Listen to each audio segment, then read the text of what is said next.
Nossos irmãos que nos acompanham pela internet, essa ferramenta maravilhosa que nos dá a oportunidade de levar o Evangelho a todos os lugares. Aleluia. Eu estava orando para que não chovesse hoje aqui. Não choveu. Por quê, pastor? Porque está chovendo por tudo aqui nesse pavilhão. E ficou 3 anos e pouco parado. E agora eles estão fazendo umas reformas. Falta trocar todo o telhado. Futuramente nós vamos botar um forro aqui, vai ficar tudo mais confortável. Mas essa semana choveu bastante, até queimou a caixa da guitarra ali, ficou uma cachoeira aqui. A gente fala que as águas do Espírito vão fluir, e fluir é profético, flui mesmo. Choveu ali, molhou a caixa da guitarra, queimou tudo, mas glória a Deus, cara, por tudo.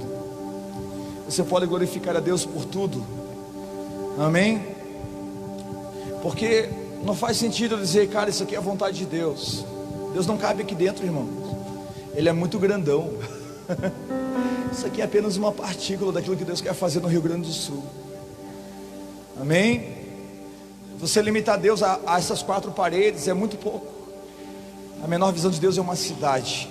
Por isso que em Apocalipse você vai ver que para cada cidade Ele escreve uma carta. Porque a menor visão de Deus é uma cidade. E eu creio que nessa cidade de Caxias do Sul, o Senhor vai fazer coisas grandes e poderosas através de cada um de nós. Amém? Alguns entenderam e disseram amém. Porque quando o culto acabar aqui, ele não acaba lá, ele continua lá fora. Quando você sai dessas paredes, você é um agente de transformação de Deus nessa cidade. Amém? O Espírito de Deus se move. Não é aquele louvor que diz, Ele está em você. O Espírito Santo se move em você.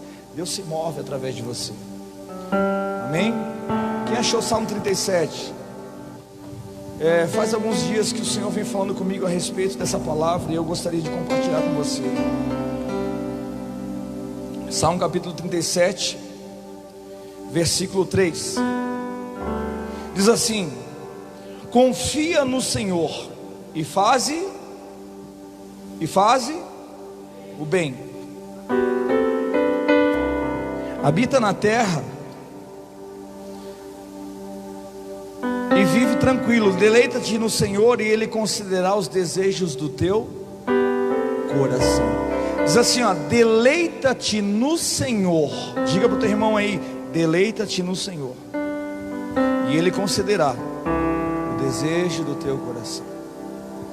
Ei, quando você desfruta da presença de Deus, os presentes vêm.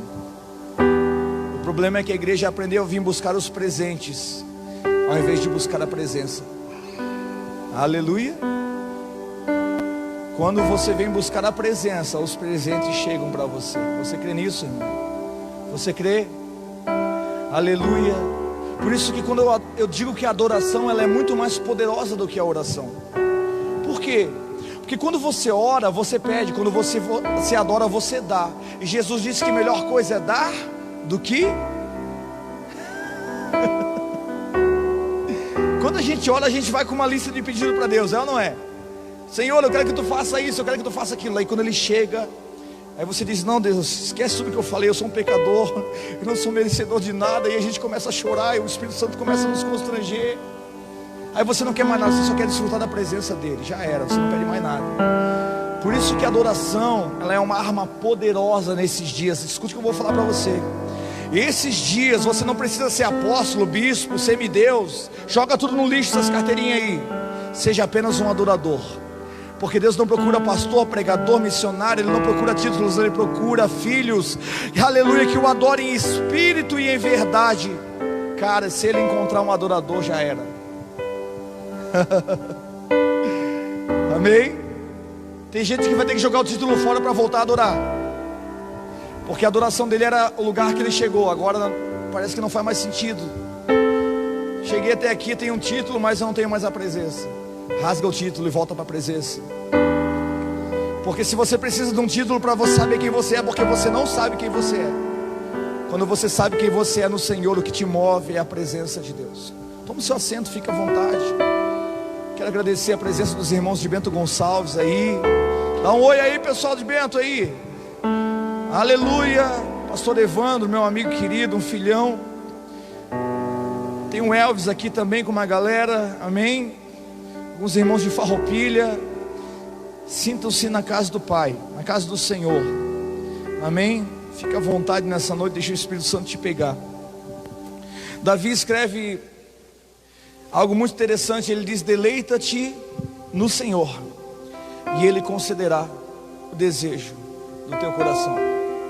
Ele está dizendo o seguinte, cara: enquanto você desfruta da presença, você serve a um Deus que trabalha para você enquanto você dorme. Se você estudar, você vai saber que o calendário judaico, ele não é contado pelo sol, pelos dias, mas pelas luas. Amém? Amém? Tem um pastor aqui que é teólogo ali, o pastor Evandro. O calendário judaico ele é contado pelas luas. Por que é pelas luas? Quando é que Deus vinha falar com Adão? Era na viração do dia. Amém? Eu creio na minha imaginação santificada. Eu creio. Se você não crê, tudo bem, eu respeito. Que lá no jardim tinha um banquinho que Adão chegava no final da tarde, ele sentava para tomar um chimarrão com Jesus, com Deus. Aí Deus dizia: e Adão, como é que foi o teu dia hoje? Senhor, foi doideira. Eu caminhei sobre as águas, eu coloquei o nome nos peixes. Aquele peixe grandão lá, eu botei o nome de baleia. Pastor Adão caminhava sobre as águas? Claro que sim, ele era o primeiro Adão. Jesus é o segundo Adão. Antes do pecado, ele caminhava assim. Como Jesus caminhou por sobre as águas, Adão também caminhava. Porque Deus entregou o governo da terra para o homem. Alô? E tudo que Deus quer fazer é entregar de novo para a gente isso. Quem crê no que eu estou falando aqui? Mas só que chegou um dia que Deus veio no jardim. Deus veio no culto. E quem faltou o culto foi Adão. E Deus perguntou para ele: onde que tu está? Como se Deus não soubesse, né? Deus tem um bom senso de humor, tem ou não tem, irmão? Por que Deus vinha na viração do dia? A palavra do Senhor diz que Ele trabalha para os seus enquanto eles dormem. Ele vinha, Renato, ele vinha e fazia assim, ó: Adão, fica tranquilo, vai dormir, que enquanto você dorme, eu trabalho para você. Teu turno acabou, agora começa o meu. Só que chegou no outro dia, quando ele chega no compromisso, Adão não está lá. E sabe, eu vou dizer uma coisa: Deus não sabia onde que ele estava? Claro que sabia. Claro que sabia. Irmãos, Deus sabe de tudo, amém? Por isso que quando a gente chega diante de Deus, a gente não pode querer se justificar e dizer que a gente é bonzinho. Não, nós somos maus. Jesus falou: se vocês que são maus sabem dar boas coisas aos vossos filhos, quanto mais o vosso Pai Celestial saberá dar boas coisas àqueles que pedem. Então reconheça a tua maldade, porque você não é bom. Porque um judeu chegou para ele e disse assim, ó: um jovem judeu chegou para Jesus e disse: Senhor, o que eu devo fazer? Um jovem muito rico. Quem já ouviu essa passagem do jovem rico? Ele chegou para Jesus e disse o seguinte: Senhor, o que eu devo fazer para herdar a vida eterna? Aí Jesus falou para ele o seguinte: olha, sabe a lei e os mandamentos? Ah, sim, Senhor, eu sei. Ah, mas isso eu já tenho feito desde a minha mocidade, eu conheço tudo. Meu pai me discipulou muito bem. E ele achou que ia receber um elogio de Jesus. Aí Jesus falou para ele: mas ainda te falta uma coisa. Quando você achar que já está bom, Deus vai dizer para você: ainda te falta uma coisa. Nunca pense que você é bom. Bom é Deus, que fez todas as coisas, que estendeu o seu manto de amor e misericórdia sobre a sua vida. Por isso que a mensagem do reino vai ser até o fim, até Jesus voltar, vai ser: arrependei-vos, porque é chegado o reino dos céus. Por que, pastor, arrependimento? Porque sem arrependimento não há transformação, não há mudança de caráter. Alô? A gente achava que libertação era expulsar demônio. Libertação não é expulsar demônio. Tem demônio que é melhor você deixar lá no cara enquanto ele não se arrepende. Enquanto ele continua amando o pecado, é melhor você não expulsar o demônio dele. Porque se você expulsar o demônio dele com ele amando o pecado, naquele momento o demônio vai sair, mas na segunda-feira ele volta a se encontrar com o amante. Aí tinha um demônio, agora vai ter quantos? 8. Alô? Porque, cara, libertação é mudança de caráter, é metanoia, é mudança de mente, é mudança de comportamento. Aleluia. E quando é que eu sou transformado? Irmãos, quando é que eu sou transformado? Só existe um lugar onde eu posso ser transformado: na presença dele. Por isso que quando a religião é uma coisa diabólica, terrível, nós temos que passar por 3 estágios. Deus primeiro tem que nos libertar do Egito, que é o mundo. Depois Ele tem que nos tirar da Babilônia, gospel. Depois Ele tem que nos inserir no seu reino. Amém? Amém? Ele tem que nos libertar do pecado, depois da religião. Depois Ele insere a gente no reino. Existe a boa, agradável e a Quem quer viver na perfeita vontade? Então, deixa eu dizer uma coisa para você viver na perfeita vontade de Deus, a boa vontade é aquela que você pensa que você entregou a sua vida para Jesus. E isso na sua mente é uma metáfora, não existe. Você não entregou a sua vida para Jesus, ela sempre foi dele, você que não sabia, inocente. Porque a palavra diz que o livro da vida foi escrito desde a fundação do mundo. Quando que foi escrito? Quando? Desde a fundação. Tá, peraí, mas então se o livro da vida foi escrito desde a fundação do mundo, quando alguém vem aqui e entrega a sua vida para Jesus, eu não posso dizer: Deus escreve o nome dele no livro da vida. Essa declaração está errada. Porque ele não veio para eu escrever o nome dele no livro da vida. Ele veio porque já estava escrito. Ele só ouviu a voz de Deus chamando ele pelo nome. Chamei-te pelo teu nome, tu és meu. Aleluia. Dá uma crisezinha, não dá? Quando a gente começa a mexer nessas coisas, eu sei que você entra em conflito. Mas é isso mesmo. Ofendiamente para revelar o coração. Então o que acontece? Aonde é que a gente é transformado, irmão? Na presença. Aí o que acontece? Quando alguém na igreja peca, a gente expulsa ele do hall de membros, quando a gente deveria trazer ele para mais perto de Deus. Quando Jacó mentiu para o seu irmão Esaú, mentiu para o seu pai. Agora ele vai para o deserto, e lá no deserto ele encontra com Deus. Deus se apresenta para ele. Aí Deus diz assim: ô Jacó, como é que está, meu filho? Tudo bom? Olha essa terra aqui, até onde você puder enxergar, olha, até onde os teus olhos alcançar, está vendo tudo isso? Eu vou dar a tu e a tua descendência. Não dá uma impressão de que Deus está apoiando uma coisa errada? Sim ou não? O cara acabou de mentir, o cara acabou de enganar o pai, enganar o irmão, e Deus está dizendo para ele que vai dar tudo aquilo lá para ele. Dá uma impressão de que Deus está apoiando uma coisa errada? Sim ou não? Dá ou não dá? Eu te faço uma pergunta: se teu filho falhar, se o teu filho cometer algum erro, você vai botar ele para fora de casa? Não. Eu lembro de uma mulher que ia lá no meu van, ela levava foto de um cara que já tinha sido preso várias vezes. E aí ela levava e dizia: pastor Luiz, ora pelo meu filho. É meu filho, pastor, ora por ele. Ele é um drogado, ele rouba para usar droga, mas eu creio que um dia ele vai vir para Jesus. Aí ela ia com a foto e o pastor orava. Um dia ela foi lá e deu um testemunho. Ela disse assim: ó, pastor, a polícia foi atrás do meu filho, pastor, e quase prendeu ele, mas eu orei para que Deus ajudasse ele a fugir, e ele conseguiu. Glória a Deus. Que mãe, coração de mãe e de pai é um negócio doido, né? Então, o que acontece? Se você olhar para essa história, quando Jacó peca, ele erra, ele mente para o pai, ele mente para o irmão. E aí aí Deus fala para ele: ó, tudo isso eu vou te dar. Porém, no final da conversa, observe depois o texto. Deus diz assim para ele, ó: e eu não te deixarei até que eu tenha cumprido tudo que eu tenho dito a teu respeito. Uau! Você sabia que Deus fala a seu respeito lá no céu? Você sabia que é uma conversa entre Deus e os anjos a respeito de quem você é, de quem você está se tornando? Você sabia que existem assuntos sendo elaborados no céu de glória, onde Deus está, a respeito do seu destino profético? Mas não tinha a ver com bênção, não tinha nada a ver com bênção, tinha a ver com processo. Deus estava dizendo: ó, eu vou ficar bem pertinho de você. Sabe por quê? Porque é impossível um homem ser transformado sem a presença do Espírito Santo. Quer ver? Vou provar isso para você. Quantos aqui, antes de conhecer Jesus, receberam livramento de morte? Você conhecia Deus? Não. Você sentia Deus? Não. O fato de você não conhecer, o fato de você não sentir, não significa que Ele não está lá. Ele sempre esteve lá. Quando Deus se retira daquele lugar, o que Jacó diz? Na verdade, Deus estava aqui e eu não sabia. O fato de você não saber, de você não sentir, não significa que Ele não está presente. Ele sempre estará. Ele disse: eu estarei convosco todos os dias. Mesmo aqueles dias que você se sente mais deprimido, mais frustrado.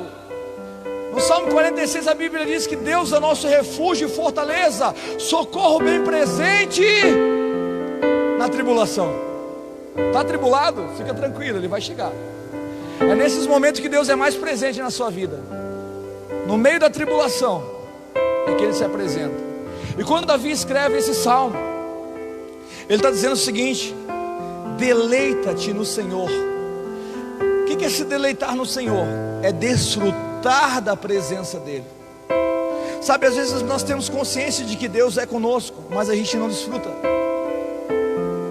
Por isso que Jesus entrou na casa de Marta. A casa era de Marta, a escritura era de Marta, amém? Mas morada se fez no coração de Maria. A habitação se fez no coração de Maria. Porque Jesus chegou na casa, a casa era de Marta. E Marta pensou: não, eu vou ter que fazer alguma coisa, eu tenho... Irmão, quando você busca aprovação pelo serviço, você não desfruta da presença. Alô? Quem aqui na igreja tentou ser aceito no hall de membros através do serviço? Deus não está levantando uma geração de escravos, de servos. Ele não celebra o que você faz, Ele celebra quem você é. Aleluia! É por isso que Ele não vai vir buscar os evangélicos, Ele vai vir buscar os filhos. E cara, você já viu, ex-marido existe, ex-mulher também, mas ex-filho não vai existir nunca. Você não consegue lá no cartório dizer: eu não quero mais esse filho, vou tirar do meu nome. Não existe. Ah, meu Deus. Quando você lê Eclesiastes capítulo 3, versículo 11, diz que Deus colocou a eternidade dentro do homem. E aí se você lê Isaías 9, diz que Ele é o pai de quem? Da Eter? Ai, mas eu sou órfão de pai e mãe. Cara, você já recebeu paternidade na eternidade. Você foi eleito nele antes da fundação do mundo. Efésios 1:4. Ele nos elegeu nele antes da fundação do mundo. Cara, quando você entende quem você é em Deus, você não vive buscando a aceitação de ninguém dessa terra. Você não fica correndo atrás das coisas, você desfruta da presença. Quando você desfruta da presença, as coisas correm atrás de você. Isso é muito doido, irmão. A Bíblia diz que nos últimos dias, antes do grande e terrível dia do Senhor, está chegando. Escuta o que eu estou te falando. Antes do grande e terrível dia do Senhor, o espírito de Elias viria e converteria o coração dos pais aos filhos e dos filhos. Olha aqui, ó. Meu Deus. O espírito de quem? De Elias. Elias foi o profeta do quê? Do fogo. Amém? Lembra no Velho Testamento, os dois primeiros libertadores, água e fogo. Moisés, água, Elias, fogo. Amém? Moisés, água, Elias, fogo. No Novo Testamento, João Batista: eu batizo com água, mas após mim vem um que batiza com fogo. Ele está dizendo: essa geração que vai ser batizada com fogo vai ser como Elias. Eles não vão ver a morte, eles vão ser arrebatados. Aleluia! Você crê nisso? Eu creio no arrebatamento, eu creio. Eu não vou ver Jesus voltar aqui, irmão. Eu não estou esperando Jesus voltar. Não. Ah, o céu vai se abrir, eu vou ver Ele vir em glória. Eu vou ser arrebatado antes. Essa palavra é para os judeus. Mateus 24, no princípio das dores, essa palavra é para os judeus, porque eles vão ser perseguidos porque não aceitaram Jesus até hoje. Mas eu e você estamos aqui reunidos no nome dEle. Então, o arrebatamento e a vinda de Cristo são dois eventos. Eu vou subir. Quem vai comigo? Não dá para ir de carona, né? Tem que ser individual. Por isso que a palavra diz que essa geração seria visitada para que o Senhor não venha e fira a terra com maldição. O espírito de Elias viria, porque Elias é um cara que representa o arrebatamento, porque ele não viu a morte. Elias viu a morte? Ele foi levado vivo para o céu. Essa geração que vai ser visitada pelo fogo de Deus, ela está sendo preparada para o arrebatamento. Agora, o fogo de Deus, é muito interessante a gente pensar nisso, porque o fogo de Deus, O fogo de Deus, ele vem para queimar e separar aquilo que é santo daquilo que é. Uma vez um pastor disse para mim assim: pastor, vocês não podem cantar na igreja. Pastor, vocês não podem cantar na igreja que ali no fogo nunca dorme, no fogo nunca apaga. Eu disse: por que, irmão? Por que não pode? Não, porque a Bíblia diz que o fogo que nunca dorme, nunca apaga é o fogo do inferno. Eu digo: e daí? Até o fogo que está no inferno é o fogo de Deus. Agora o que importa é o que você é. Se você é feno, se você é palha, você vai queimar. Mas se você é ouro, você vai ser purificado. O que importa é o que você é, porque Deus é um fogo consumidor. Aleluia. E nesse tempo do Evangelho do Reino, se você ler Mateus 24 também, lá Jesus está falando o seguinte: nós precisamos ficar muito atentos com essa profecia, porque lá diz assim, ó: e quando o Evangelho do Reino for pregado em todas as nações, então virá. Qual é o evangelho dessa geração? Nunca se viu falar tanto de reino, parece até moda. Todo mundo está falando de reino. É ou não é? Isso significa que nós somos a geração do arrebatamento, cara. Você está entendendo? Então Davi estava dizendo o seguinte: confia no Senhor e faz o bem, habita na terra e vive tranquilo, tranquilinho, tranquilo, irmão. Deleita-te no Senhor e Ele concederá o desejo do teu coração. Dá uma impressão de que Deus vai fazer tudo o que eu quero, sim ou não? Só que não, porque quando eu me deleito nele, quando eu desfruto da presença dele, Ele imprime no meu espírito a vontade dele, de modo que vai chegar um momento que você vai fazer e vai falar como Paulo: agora já não vivo mais eu, Cristo vive em mim. De maneira que você vai dizer como Paulo: cara, o viver para mim é Cristo e o morrer para mim é lucro. Tu está com medo da morte por causa do Covid, irmão?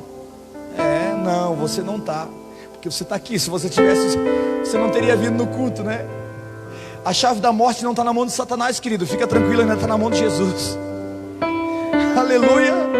Cara, se eu partir, eu vou estar com Ele. Se eu não partir, Ele vai estar comigo. Essa aliança é perpétua, é inabalável. Acabou. O momento que você disse sim para Ele, já era. A tua vida não te pertence mais. E até o que está dando errado na tua vida é para dar certo. Porque às vezes Deus permite que algumas coisas dêem errado, para que você entregue o controle para a mão dele. E Deus vai tirar muita gente do controle para assumir a direção da vida, da sua vida nesses dias.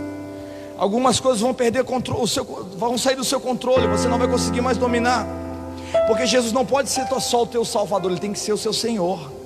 Aleluia.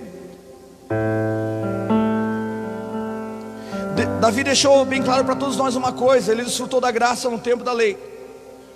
Pastor Davi desfrutou da graça, sim, no tempo da lei. Irmão, eu procuro dizer que Davi profeticamente, não é heresia, tá bom? Profeticamente, ele representa nós. Por quê? Cara, Davi, a Bíblia diz que Davi derrubou o gigante, matou o gigante. Todo mundo ele ficou conhecido em todo Israel. Aquele baixinho que matou o gigante, pensa nesse cara. Só que daqui a pouco as mulheres começaram a celebrar a vida de Davi, e começaram a dizer: olha, Saul matou os seus 1000, Davi porém matou os seus milhares. Irmão, e quando alguns celebram a tua vida, outros começam a te perseguir por causa da unção que está sobre a sua vida. E eu vou dizer para você que daí Saul começou a ficar com ciúme de Davi e começou a perseguir Davi. Ei, quem te persegue por causa da unção não é o diabo, é os próprios crentes. Alô? Não, aqui em Caxias do Sul não acontece. É só lá em Bento Gonçalves, né, pastor? É. Quem te persegue por causa da unção não é o demônio. Até o diabo respeita a unção que você carrega. Você sabia disso? Aleluia. Agora Davi, ele experimenta da graça no tempo da lei, porque Moisés é antes de Davi, sim ou não? Já existia a lei, sim ou não? Davi cometeu 2 pecados que havia condenação de morte dentro da lei. Um deles era o adultério, o outro era o homicídio. Por que não mataram Davi? Aí você vê a história, você vai ver em 1 Samuel que Davi está fugindo de Saul, porque Saul ficou furioso por causa da unção de Davi. Irmão, quando Deus começa a te usar, cara, tem gente que vai ficar incomodada ao seu redor. Normal, fica tranquilo. Só não pode cantar sua boa de mel depois. Amém? Deus vai te usar. Você quer que Deus vai te usar? Amém? Então o que acontece? Saul começou a perseguir, queria matar Davi. Só que o filho de Saul, Jonatas, amou Davi.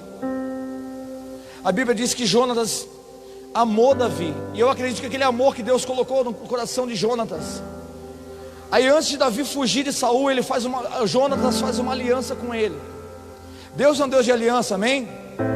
Amém?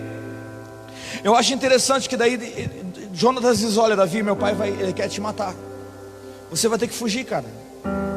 Porque meu pai está com ciúme da unção que você carrega, e ele está com medo de perder, o trono já perdeu. Então eu vou dizer uma coisa para você, cara. Eu amo você como se você fosse o meu sangue. Eu quero fazer uma aliança contigo. Escuta aqui, irmão, presta bem atenção numa coisa. Pela lógica, quem era o herdeiro do trono? Era o filho de Saul. Sim ou não? Quando o rei morre, quem é o herdeiro do trono? Não é o filho dele? Sim ou não? Mas quando é o rei dos reis que ungiu você, até o rei da terra reconhece que você foi chamado para governar. Até os filhos desse reinado terreno reconhecem e dizem: cara, Deus era na tua vida, não viu? Era para mim ser rei no teu lugar, mas assim, não, isso aí Deus deu para você, cara. Então Jonatas chega para Davi, e eu creio que esses são dias que Deus vai gerar esse tipo de aliança no nosso meio. Jonatas chega para Davi e diz o seguinte: Davi, pega a minha capa. A capa simboliza autoridade, amém? Estou transferindo a minha autoridade para você. A Bíblia diz que ele pega um arco, entrega para Davi. Porque o arco ele fala de direção. Você pode ser uma flecha. A Bíblia diz que como flecha nas mãos do valente, assim são os filhos da mocidade. Quantas flechas tem aqui? Amém? Só que a palavra pecado, ela significa errar o alvo. A palavra pecado no original, ela significa errar. Peraí, se eu estou na igreja e não estou cumprindo o meu propósito, eu também estou pecando, porque eu estou errando Então eu não preciso estar no mundo para errar o alvo. Eu posso errar o alvo estando dentro da igreja. Quem está entendendo o que eu estou falando? Porque se você estiver na mão do arqueiro errado, você não vai atingir o seu alvo. Aleluia. Então, quando Jonatas faz aquela aliança com Davi, ele entrega a capa, ele entrega o arco, e ele entrega um cinto. É como se fosse um cinto de castidade, que cobria as partes genitais do homem, de couro, porque ele ia para a guerra. E isso impedia que qualquer espada, qualquer coisa impedisse ele de continuar gerando, de continuar trazendo vida.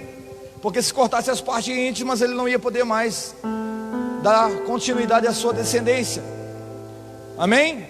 Isso é profético, porque quem tem aliança com homens de Deus, irmãos, um pai espiritual, ele não castra os seus filhos, ele protege a identidade dos filhos.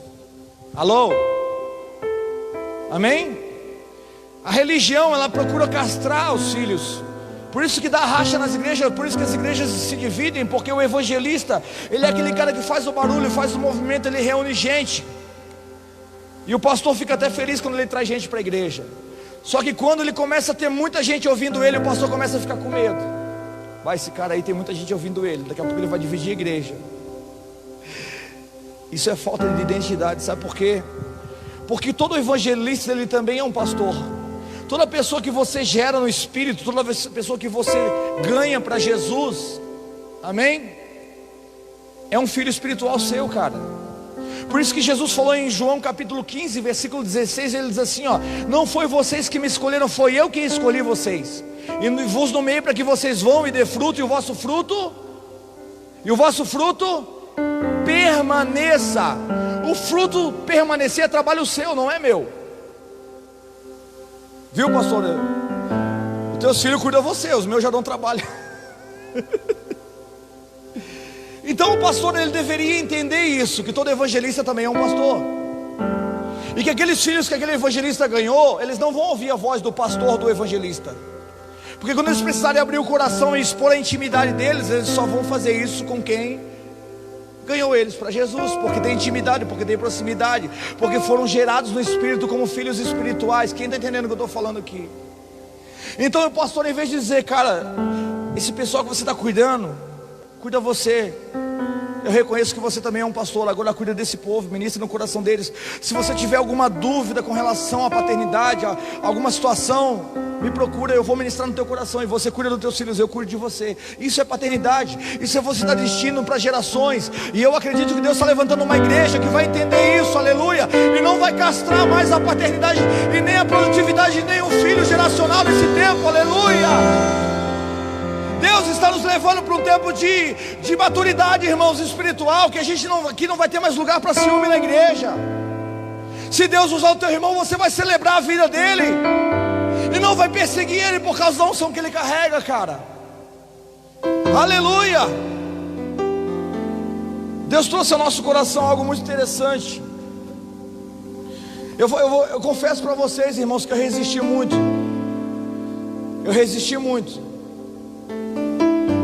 Colocar essa escola aqui em Caxias do Sul, de mentoria pastoral. Mas mediante o que Deus tem feito nesse tempo, não tem mais como a gente retroceder. Eu creio que vai chegar aqui pastores que vão primeiro precisar ser curados, para depois serem ensinados.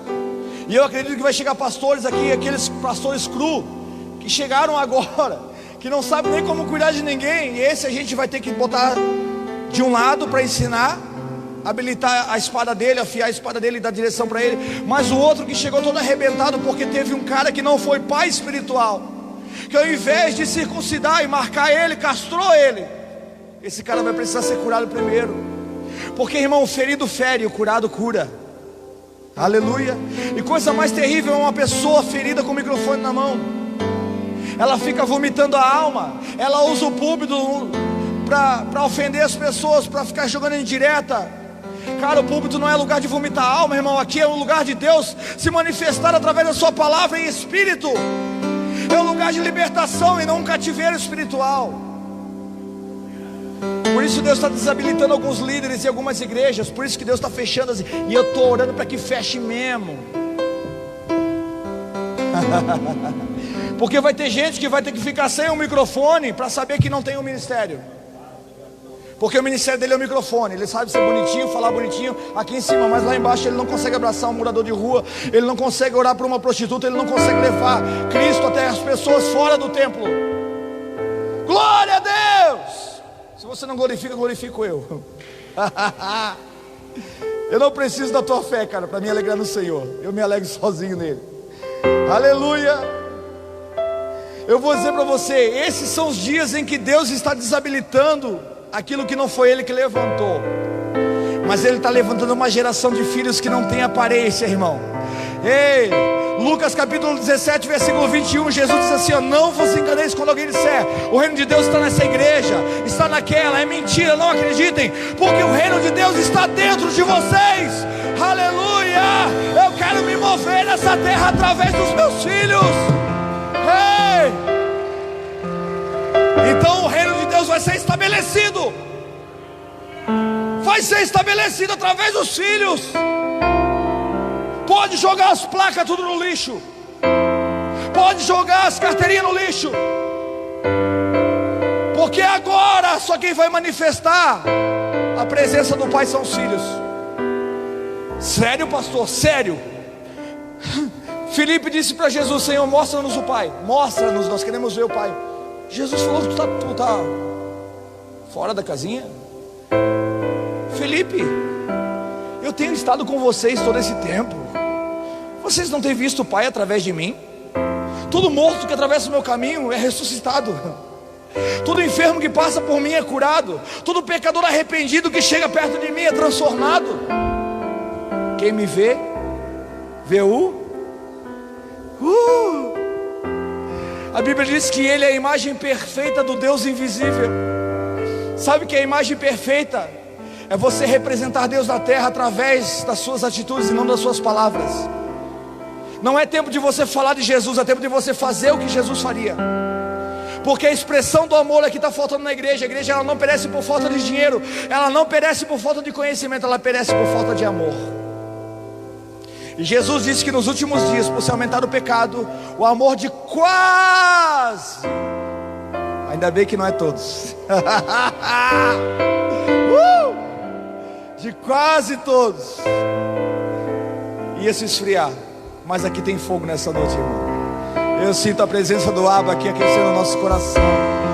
Oh, deleita-te no Senhor. Deleita-te no Senhor e deixa Ele aquecer o seu coração nessa noite. Deixa o Espírito de Deus mostrar para você quem você é. Que Ele celebra a sua vida, não a sua habilidade, mas a sua vida. Oh, aleluia. Sim, Senhor.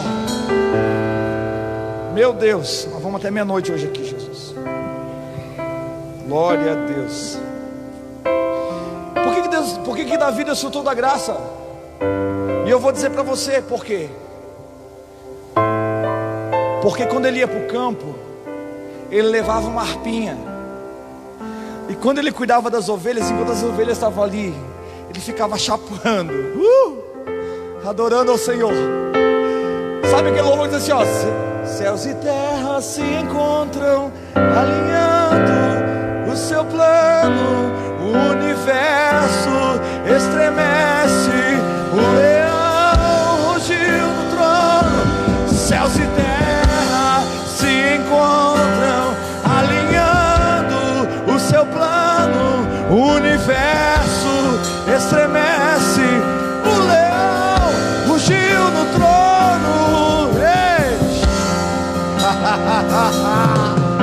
Ele está alinhando os céus e terra nesses dias. E eu vou dizer para você, pode ser no seu trabalho, pode ser no ônibus, pode ser na rua, Ele vai alinhar, céus e terra estarão alinhados. Não depende mais de um lugar físico, mas de um lugar no espírito. Depende de intimidade, de você desfrutar. Deleita-te no Senhor, deleita-te no Senhor, desfruta da presença dEle. Cara, nós vamos ficar doidos aqui hoje. Eu conheço um cara que é profeta. Quando eu me converti, aquele menino, ele pegava o violão. Cara, quando ele pegava aquele violão, o céu descia na igreja. Era uma doideira, irmão. Era uma doideira. Era uma doideira. Eu celebro a vida daquele cara porque ele é um profeta. Ele começava a adorar a Deus e o Espírito de Deus se apossava dele totalmente. Ele saía profetizando com o violão no meio da igreja. Pessoas eram curadas naquele lugar. Aleluia, pessoas eram batizadas com o Espírito Santo. Comecei a andar junto com ele. Porque, irmão, você precisa andar junto com quem é cheio de Deus, cara. Aleluia. Amém? Não anda com murmurador, com incrédulo, não anda com gente pessimista, cara. Anda com quem está cheio do Espírito, com quem está derramando azeite. Deus vai transbordar você nessa noite para você derramar esse azeite em outros lugares. Aleluia. Aleluia, você crê nisso nessa noite? Então deixa eu contar para você.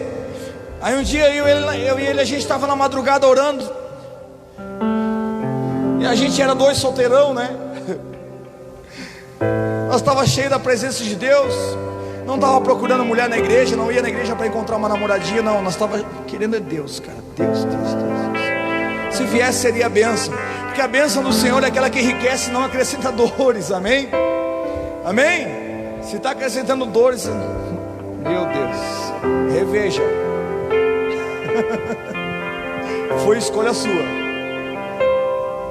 Então deixa eu dizer uma coisa para você. Aí a gente estava conversando, eu falei, mano, como é que foi a tua conversão? Ele disse, Wagner, cara, eu vou te contar, é muito doido. Um pastor, eu usava muita droga e eu roubava as coisas. Eu roubava as coisas da minha mãe, do meu pai, das minhas irmãs. Se tivesse uma bolsa eu roubava para usar droga. Eu estava descontrolado, eu usava crack, eu usava cocaína, o que tivesse eu usava. Chegou um tempo que eu fiquei meio loucão mesmo, mas loucão, que eu não assuntava mais nada com nada. Então meu pai e minha mãe me internaram à força. Foi uma internação compulsiva. E eu fui para o internato, fiquei lá 3 meses com uma camisa de força.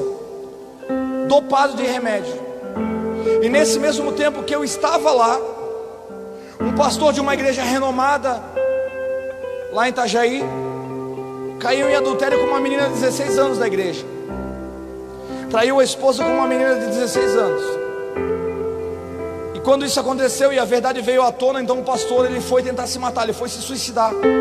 Ele se arrependeu pelo erro que ele cometeu, mas ele achou, acabou, minha vida acabou aqui, eu vou me matar. E ele foi numa ponte lá da cidade e se jogou no rio. Ele não sabia nadar. Ele se jogou no rio lá de cima da ponte. Bem na hora que ele se jogou no rio, o caminhão do bombeiro estava passando. E quando os bombeiros viram, eles se jogaram também, jogaram a boia, pularam, tiraram aquele pastor de lá, aquele homem que tentou se suicidar. Tiraram ele de dentro do rio, levaram ele para essa mesma clínica que estava esse meu amigo. E aí passou um tempo, esse pastor ficou lá na clínica, sendo tratado com remédio, com medicação, para não cometer suicídio. E o maninho estava preso na camisa de força. Só que o pastor não estava preso na camisa de força, porque ele não era agressivo. Então de noite o pastor saía, o Espírito Santo pegou aquele pastor caído, aquele pastor adúltero, que talvez ninguém achava mais que Deus ia usar ele. Alô? Quando você acha que é o fim, Deus diz para você: é só começo, filho. Fica tranquilo. Meu Deus. Aí ele saía de noite assim. Glória a Deus. Glória a Deus. Aleluia.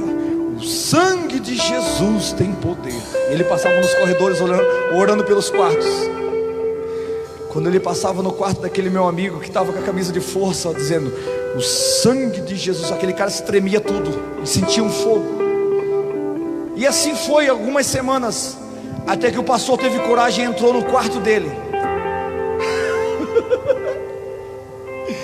Meu Deus, mano.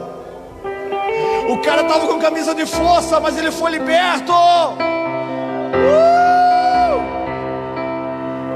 O pastor foi lá e colocou a mão nele e começou a orar por ele. Senhor, liberta este homem. Não sei a história dele.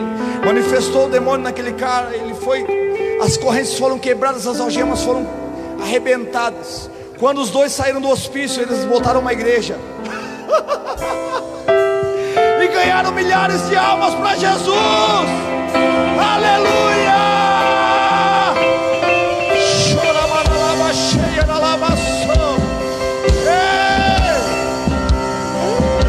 Céus e terra se encontram, alinhando o seu plano. O universo estremece, o leão rugiu no trono. Céus e terra se encontram, alinhando o seu plano.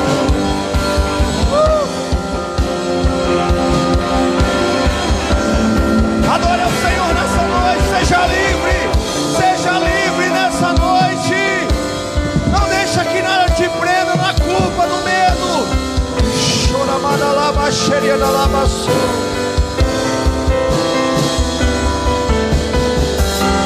Diga para ele assim, ó. Continua nessa daí. Vem e toma o teu lugar aqui. Sim.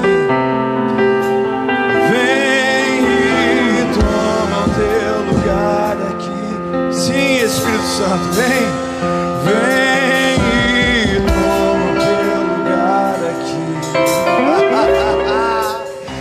Vem e toma o teu lugar aqui. Yeshua, vem e toma o teu lugar aqui. Nós somos teus, Senhor. Nós somos teus, Senhor.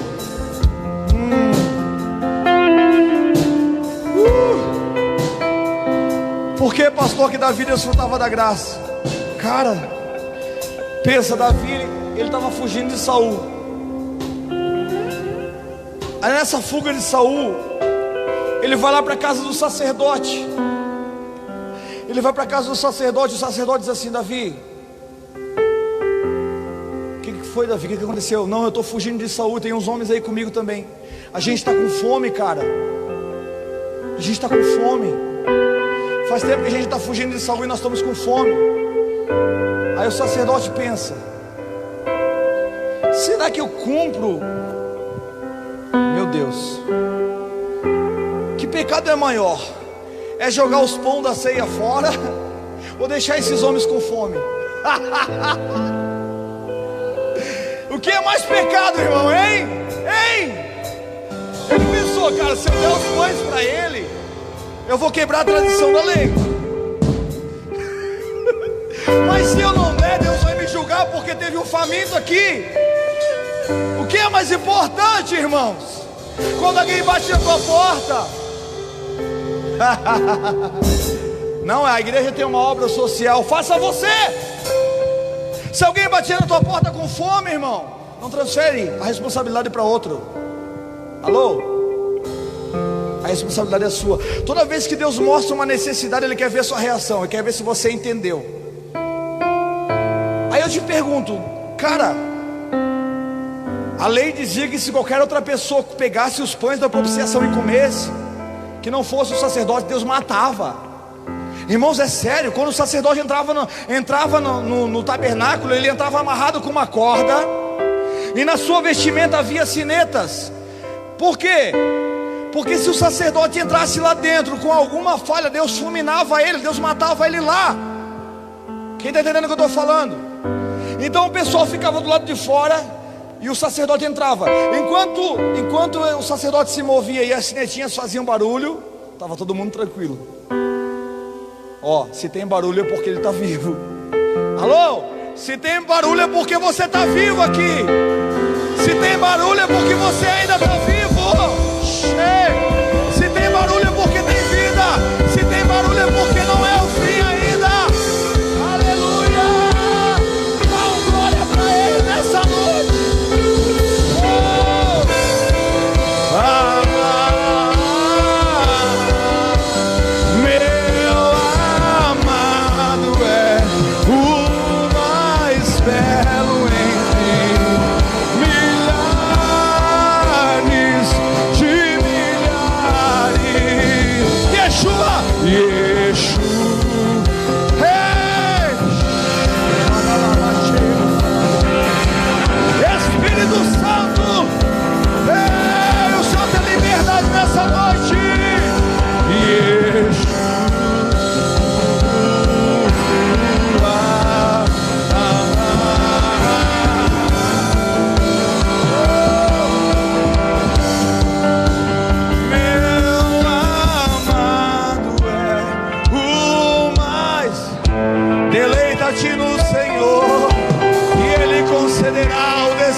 Nessa noite Deus está restaurando o seu vigor. Deus está restaurando a sua força nessa noite. Eu declaro que nessa noite o sonho, a vida de Deus está brotando em você.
homem fez, vem fazer o que a história nunca viu, vem fazer o descrito em Joel. Aviva-nos, vem fazer o que nenhum homem fez, vem fazer o que a história nunca viu, vem cumprir o descrito em Joel.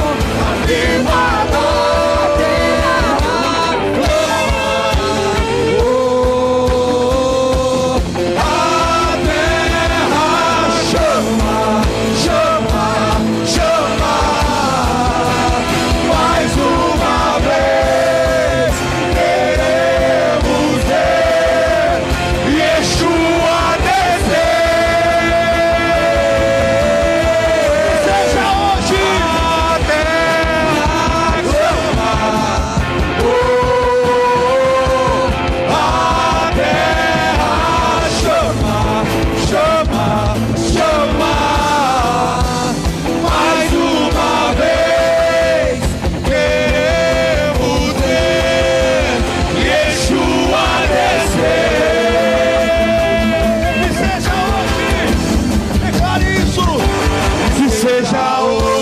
Seja agora, vem derramar o teu Espírito. Que seja hoje, que seja agora, vem derramar o teu Espírito. Que seja hoje, que seja agora, vem derramar o seu Espírito. Que seja hoje, que seja agora, vem derramar o teu Espírito.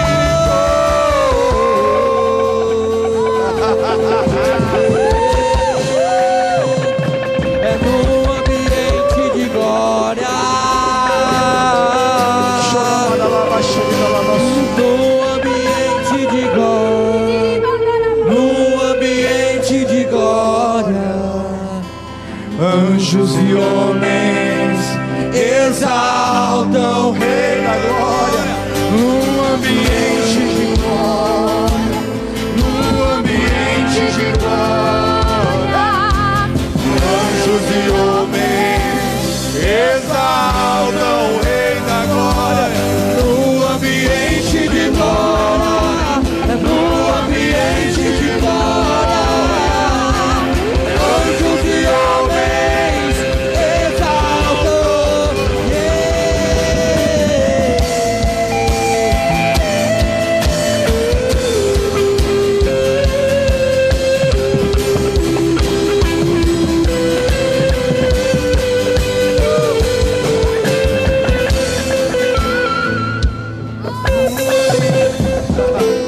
Deixa eu dizer uma coisa pra você. Cara, Davi chega lá. Davi chega lá na casa, no templo, no tabernáculo. Ele chega cansado. Ele chega com fome. Ele come os pães e não morre. Aí o sacerdote diz assim pra ele: ó, Davi, tu tá com as mãos limpas, Davi? Tu não tem nenhuma espada? Ele disse: não. Eu creio que aquele sacerdote, irmão, foi o próprio Deus que usou aquele cara. O sacerdote disse assim para Davi: Davi, tu tá sem espada aí? É, eu tô sem espada. Sabe a espada do gigante que você matou? Ela tá aqui na igreja, enrolada num pano.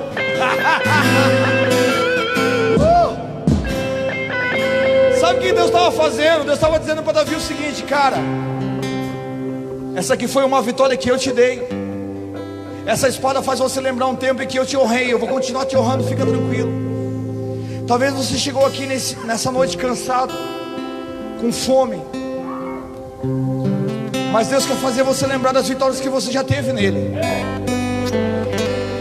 Em situações que você passou, que você achava que não ia conseguir sair dela, hoje você está aqui celebrando o nome do Senhor. Aleluia! Deus vai trazer à tua memória aquilo que te dá esperança. É isso que Ele está fazendo nessa noite. Não permita que Satanás venha cegar o teu entendimento. Não permita que ele venha ofuscar o brilho da glória de Deus em sua vida.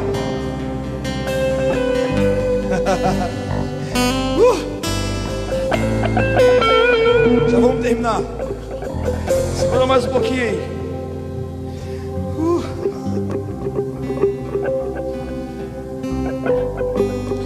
Davi, ele representava eu e você, sabe por quê?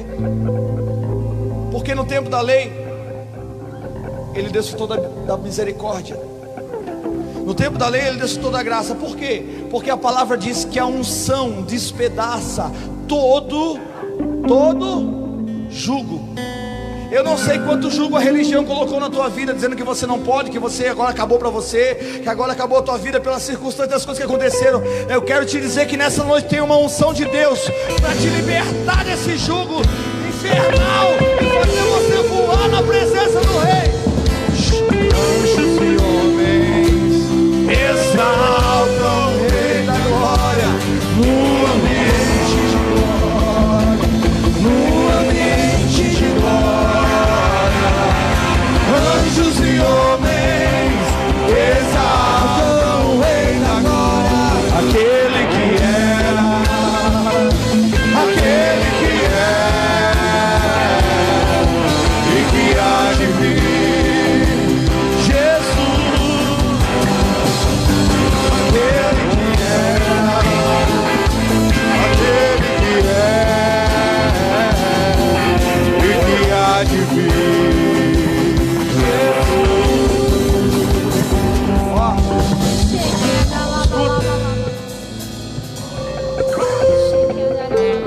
Quando Davi se torna rei, que ele assume o trono, ele diz: eu não posso estar aqui sentado nessa cadeira, com essa coroa, sem a presença. Aonde está a arca do Senhor? Vamos buscar a arca, porque não faz sentido você governar na terra sem que você governe nas regiões celestiais.